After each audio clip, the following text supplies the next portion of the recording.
Olá! Você sabia que a nossa querida Clarice Lispector nasceu numa guerra na Ucrânia?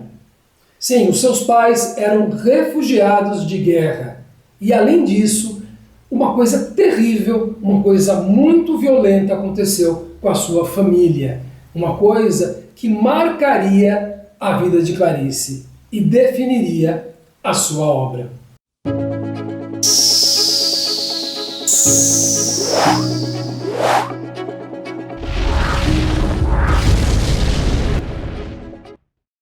Eu sou Antônio Sampaio Doria, escritor. Quero avisar que a Gincana Literária está rolando. Você pode se inscrever e concorrer a prêmios. O primeiro livro é A Filha das Profundezas, de Rick Riordan. Bem, vamos falar de Clarice agora. Como a gente está vendo, infelizmente, a história se repete. Esta é apenas mais uma guerra na Ucrânia. Clarice nasceu na Ucrânia em 1920. Mas nesta época, a República Popular da Ucrânia fazia parte da União Soviética. Era quase que uma coisa só. Por isso, na sua biografia, a gente vai ver ela dizer: eu nasci na Ucrânia, eu nasci na Rússia, meus pais eram russos. A região realmente é a Ucrânia, mas na época as coisas se misturavam. E apesar dela ter vindo para o Brasil, com um ano e pouco, ela mentia sobre isso. Ela dizia que tinha vindo com 2 meses. Por que será que ela mentia a esse respeito? Vamos entender a vida dela, o difícil começo da vida de Clarice. O seu pai, Pinchas, era um estudioso, assim como o pai dele. Eles estudavam muito as escrituras judaicas. E a mãe de Clarice, Mania, era filha de um rico comerciante. Então esse tipo de acordo, de casamento, era muito conveniente, porque por um lado havia a cultura e por outro lado havia o dinheiro. Neste caso, foi uma boa união, porque Mania tinha joias, e estas joias seriam fundamentais para esta família sobreviver nos tempos da guerra. O pai de Clarice, Pinchas, gostava muito de estudar. Gostava de matemática e de física, mas ele não poderia entrar numa universidade por ser judeu. A região em que eles viviam tinha muito antissemitismo. É a região chamada Podólia, que é no sudoeste da Ucrânia. Uma região pobre, muito pobre. E além de pobre, era uma região mística. Havia várias religiões ali. Havia o judaísmo, o catolicismo, a igreja ortodoxa russa, e havia muito misticismo, talvez por causa da pobreza. Então ali surgiram santos, surgiram teorias místicas. É importante dizer isso porque a Clarice foi considerada uma mística muitas vezes. Sobre ela, uma amiga disse: os olhos, escreveu uma amiga de Clarice Lispector, tinham o brilho baço dos místicos. O pai de Clarice, como não podia estudar, teve de ser um comerciante. Eles se casaram em 1910 e ele foi indo de cidade em cidade tentando melhorar a sua vida. Mas eram sempre cidades pequenas, nesta Podólia muito pobre. A despeito da pobreza imposta pelo governo russo, os judeus sobreviviam a duras penas no comércio, frequentemente como negociantes de gado. Os judeus, aliás, eram proibidos de ter terras, por isso que eles tinham que se dedicar ao comércio. A mãe de Clarice tinha nascido numa zona rural, filha de um rico comerciante. No entanto, sua criação rural não implicou falta de cultura e elegância. Pelo contrário, assim como sua famosa filha Clarice, ela dava uma impressão de refinamento. Sabia falar, sabia pisar, só se vestia em modistas de Kiev e de Odessa. Em 1911, nasce a primeira filha do casal, Elisa. A própria Elisa diz: era um casamento arranjado, esse casamento dos pais dela, mas havia amor. Em 1914, começou a Primeira Guerra Mundial e tudo ficou mais difícil para eles. Eles não foram atingidos diretamente pela guerra, porque estavam numa pequena cidade, mas as coisas ficaram muito difíceis. Em 1915, nasce a segunda filha, Tânia. Eles estavam em Savran. Em seguida, eles se mudam para Teplik. Com este ambiente de guerra, surgiram os pogroms. O que é isso? Massacres em massa de judeus. Pogrom, por sinal, é uma palavra russa. Sim, já havia muito antissemitismo, os judeus eram mal vistos e as pessoas colocavam a culpa nos judeus. Tudo o que acontecia de errado, inclusive na guerra, era culpa dos judeus. Veja o que disse uma camareira no tempo da guerra. Eles, quer dizer, os judeus, contam tudo aos alemães. No domingo, quando as máquinas voadoras vieram, os judeus enviaram a elas todo tipo de sinal. Disseram-lhes que os maiores generais estavam na igreja. Então eles começaram a bombardear. As bombas tinham matado ou ferido uma dúzia de pessoas, todas elas polonesas. E tudo porque os judeus têm um unguento que espalham no corpo para que as bombas não os atinjam. Ou seja, com esta mentalidade, os ataques aos judeus, ataques em massa, eram muito comuns. E também é preciso lembrar que com esta guerra, esses territórios às vezes eram invadidos pelos alemães, depois invadidos pelos russos, depois pelos poloneses, enfim, era um território intermediário que sofreu muito com a guerra. Mas, com o fim da guerra, muitos países ficaram independentes da Rússia. No caso da Ucrânia, porém, era mais complicado. Muitos russos já não aceitavam facilmente, nem aceitam hoje em dia, a ideia de que os ucranianos sejam um povo à parte, ou que sua língua, relacionada ao russo, mas muito distinta deste, seja algo mais do que um dialeto camponês. Os próprios ucranianos eram cautelosos. A coisa que os ucranianos mais queriam nesta época era simplesmente usar a sua própria língua. A Ucrânia, sendo vítima de tantas invasões dos alemães, dos russos, dos bolcheviques, porque nesta época aconteceu também a Revolução Russa, entrou numa guerra civil. E numa guerra civil, os saques também eram muito frequentes. Saques que poderiam estar ou não vinculados aos pogroms. A primeira pessoa que sofreu da família foi o avô, o pai de Mania. Ele foi assassinado durante esta guerra civil. Durante esse período, o pai de Clarice, Pinchas, continuou como comerciante, fazendo tudo o que era possível para sobreviver. Algo aconteceu nesta época que ficou como uma lacuna, porque ninguém falava a respeito. Este era o fato terrível, que ficou oculto por muito tempo, mas um dia a Clarice explicou para uma amiga, contou. A sua mãe foi estuprada, porque esses ataques aos judeus muitas vezes eram acompanhados de estupro, e ela pegou sífilis. Essa é a explicação para o nascimento de Clarice. Por quê? Porque na época se acreditava que o nascimento de uma criança poderia salvar a mãe. Vamos entender, era uma região muito pobre, com pouquíssimos médicos. Então era uma crença difundida. Mania foi estuprada, pegou sífilis, ficou doente, mas mesmo assim engravidou de Clarice no ano de 1920. Muito provavelmente ela tinha sofrido esse ataque no ano anterior. Elisa, a irmã mais velha de Clarice, escreveu livros de memórias e ela escreveu sobre esses ataques. Os pogroms, em que eles chegavam nas casas, destruíam tudo, roubavam tudo o que podia e muitas vezes matavam os moradores. Existe um registro de um pogrom na cidade de Raisin em 1919. Talvez tenha sido aí que a mãe de Clarice foi estuprada. Esta cidade, por sinal, Raisin, foi invadida pelo Exército Vermelho, ou seja, pelos russos, pelos bolcheviques que estavam criando ali um país comunista.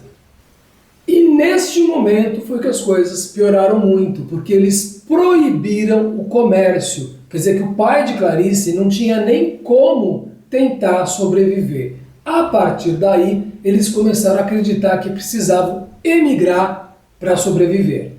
Eles pagaram uma fortuna para um judeu para poder fugir do país. Sem outra escolha, os judeus, tão odiados na Rússia, em geral também eram proibidos de sair do país legalmente. Pinchas entrega todo o dinheiro que lhe resta, tudo isso para poder fugir. Mas eles não conseguiram fugir neste ano de 1920. A ocasião não era propícia. Pinchas aprendeu a fazer sabão para poder sobreviver, porque ele já tinha entregue todo o seu dinheiro. Sim, os russos dominavam esta região e cobravam muitos impostos, geravam fome. Veja como estava essa família. Mania, grávida, doente, muitas vezes ia para um hospital. Saques, guerra civil. Em 10 de dezembro de 1920, nasce Clarice. O seu nome era Chaya, que significa vida. Sim, ela seria a vida, a cura da sua mãe. Clarice nasceu em Chechelnik, uma cidade muito pequena, mas ali havia uma sinagoga muito antiga. Ela foi abençoada nessa sinagoga. E os estudiosos vão perceber que essa questão de identidade é central na obra de Clarice. Quem era Clarice? Aquela que nasceu para curar sua mãe.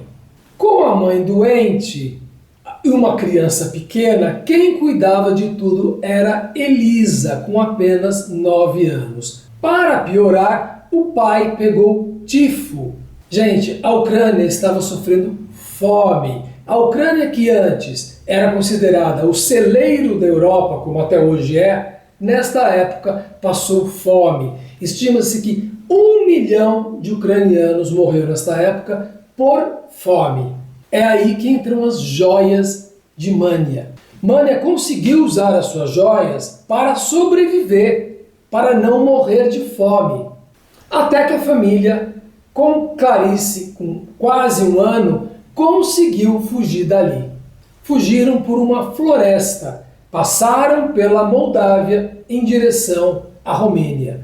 Eram milhões de refugiados, como hoje existem os refugiados. Eles foram para Bucareste, na Romênia, e era uma situação terrível, terrível, terrível, com muita pobreza, péssimas condições e muita fome. A mãe, muitas vezes doente, era internada num hospital de caridade, e as 2 filhas maiores pegaram sarampo. E eles realmente queriam emigrar. E havia 2 opções, Estados Unidos e Brasil. Só que justamente nesta época, os Estados Unidos tinham barrado, limitado a imigração de pessoas do leste europeu. Então a alternativa única passou a ser o Brasil. Mas no Brasil já estavam parentes de Mania, seus primos estavam aqui e sua irmã Zina estava aqui. Mas não era simplesmente vir, eles tinham que ter um convite de alguém que morava no país para eles poderem vir. Este convite demorou, mas finalmente chegou. A família obteve um passaporte russo em 27 de janeiro de 1922, válido para a viagem ao Brasil. Eles vão para Hamburgo, pegam um navio brasileiro Cuiabá e viajam de 3ª classe. Sabe aqueles porões de navio que não dava nem para respirar? Também foi muito difícil. Então, Clarice tinha 1 ano e 1 mês quando ela embarcou para o Brasil. Zina e o marido, José Rabin, estavam esperando eles no porto de Maceió. Mas não foi uma grande recepção. Foi uma recepção fria. Porque eles sabiam que esses parentes, pobres, sem dinheiro, iam dar muito trabalho. Aqui no Brasil todos mudaram de nome. Pinchas virou Pedro, Mania virou Marieta e Chaya virou Clarice. Maceió, nesta época, era pequeníssima, tinha assim 40 mil habitantes, uma cidade muito, muito restrita. E estes parentes, a irmã de Mania, Marieta, e o marido, José Rabin, não foram nunca muito legais, muito generosos. Sempre cobravam, sempre jogavam as coisas na cara, e o pai de Clarice só podia fazer uma coisa: ser um mascate, comprar roupas de pessoas pobres e vender para os comerciantes. Então ele saía na rua gritando para poder comprar roupa. E a mãe de Clarice continuava indo para o hospital de tempos em tempos. Ela era uma pessoa doente. Também passaram fome no Brasil. O pai de Clarice não aguentou as humilhações e resolveu ir para Recife, depois de 3 anos em Maceió. E lá ele foi e depois levou a família. Gente, Recife já teve uma história judaica no século XVII. Teve ali uma sinagoga no século XVII. Mas nesta época havia uma nova comunidade de judeus ali que viviam todos no mesmo bairro, todos muito unidos, quase que numa comunidade fechada. Era o bairro da Bela Vista. Clarice era muito esperta, era muito inteligente, gostava muito de imitar as pessoas, era uma líder na escola, começou a ir para a escola aos 4 anos de idade e escrevia tentando publicar alguma coisa no jornal da cidade, no suplemento infantil. Mas muitas vezes ela não conseguia, porque a sua linguagem era diferente da linguagem usual. A mãe estava sempre numa cadeira de balanço e algumas pessoas diziam que ela era como uma estátua que não se mexia. Clarice um dia pôde ir para uma festa de carnaval, mas na hora que ela ia, disseram: não, agora sua mãe piorou, vai comprar um remédio. E ela teve que ir comprar um remédio. Então foi uma quebra de expectativas muito grande. Mas Clarice fazia peças para sua mãe. Ela fazia peças em que havia alguma coisa mágica que curaria a sua mãe. E a sua mãe ficaria muito boa. Era isso que ela fazia para sua mãe, querendo dizer: mãe, eu vou te curar. A mãe de Clarice morreu em 1930, antes de Clarice fazer 10 anos. Mas de acordo com este biógrafo, Benjamin Moser, isso foi uma marca indelével na vida de Clarice. Ela não acreditava mais em Deus, mas ela precisava acreditar em Deus, acreditar que haveria alguma salvação. Clarice diz: fui preparada para ser dada à luz de um modo tão bonito. Minha mãe já estava doente por uma superstição bastante espalhada. Acreditava-se que ter um filho curava uma mulher de uma doença. Então, fui deliberadamente criada com amor e esperança, só que não curei minha mãe. E sinto até hoje esta carga de culpa. Fizeram-me para uma missão determinada e eu falhei. Como se contassem comigo nas trincheiras de uma guerra e eu tivesse desertado. Sei que meus pais me perdoaram eu ter nascido em vão e tê-los traído na grande esperança. Mas eu não me perdoo.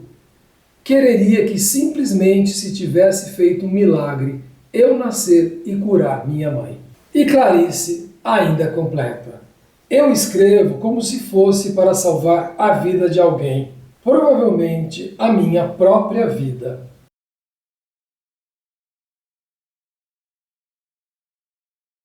Se você gostou, dê o seu like e volte aqui sempre, toda semana, para mais resenhas de livros juvenis, infantis e adultos. Até lá!